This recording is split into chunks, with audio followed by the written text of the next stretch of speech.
আওয়ামী লীগের রাজনৈতিক কার্যক্রম নিষিদ্ধ থাকলেও দলটির নেতাকর্মীরা দেশে বিদেশে ছদ্মবেশে তৎপর রয়েছেন বলে আশঙ্কা করছে পুলিশের বিশেষ শাখা এসবি। গোপনে তারা সহিংসতা বা হামলার পরিকল্পনা করতে পারেন এমন সতর্কতা দিয়ে সারা দেশে 11 দিনব্যাপী বিশেষ নজরদারির নির্দেশনা জারি করেছে আইন শৃঙ্খলা রক্ষাকারী বাহিনী। এসবির পাঠানো এক গোপন বার্তায় বলা হয়েছে 29 জুলাই থেকে 8 আগস্ট পর্যন্ত সময়কে কেন্দ্র করে আওয়ামী লীগের ভার্চুয়াল ও অফলাইন ইউনিটগুলো রাষ্ট্রবিরোধী কার্যক্রম চালাতে পারে।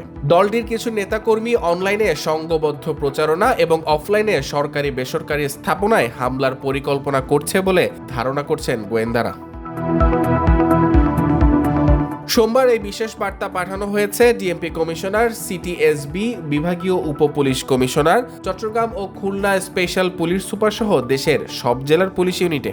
বার্তায় উল্লেখ করা হয়, ঐতিহাসিক জুলাই অভ্যুত্থানের বর্ষপূর্তিকে কেন্দ্র করে সরকার বিরোধী রাজনৈতিক দল ও সামাজিক সংগঠনগুলো 1 জুলাই থেকে ধারাবাহিক কর্মসূচি পালন করছে। এই প্রেক্ষাপটে 29 জুলাই থেকে 8 আগস্ট পর্যন্ত সময়কে বিশেষ গুরুত্বপূর্ণ বিবেচনায় নেওয়া হয়েছে। সতর্কবার্তায় সব পুলিশ ইউনিটকে নিজ নিজ এলাকার রাজনৈতিক পরিস্থিতি নিবিড়ভাবে পর্যবেক্ষণ, সন্দেহভাজন ব্যক্তি ও যানবাহনে নজরদারি এবং সরকারি বেসরকারি স্থাপনাগুলোর নিরাপত্তা জোরদারের নির্দেশ দেওয়া হয়েছে। সেই সঙ্গে এ সময় সন্দেহভাজন মোটরসাইকেল, মাইক্রোবাস, প্রাইভেট কারে তল্লাশি বাড়ানো, বাস টার্মিনাল, লঞ্চঘাট, রেল স্টেশন ও বিমানবন্দরের আশেপাশে নজরদারি ও মোবাইল টহল জোরদার করতে বলা হয়েছে।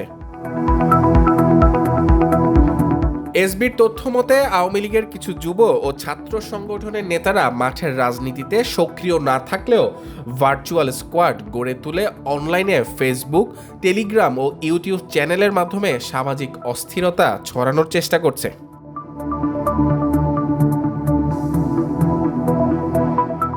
ফাহাদ ইবনে মাহমুদ, বাংলাধারা, চট্টগ্রাম।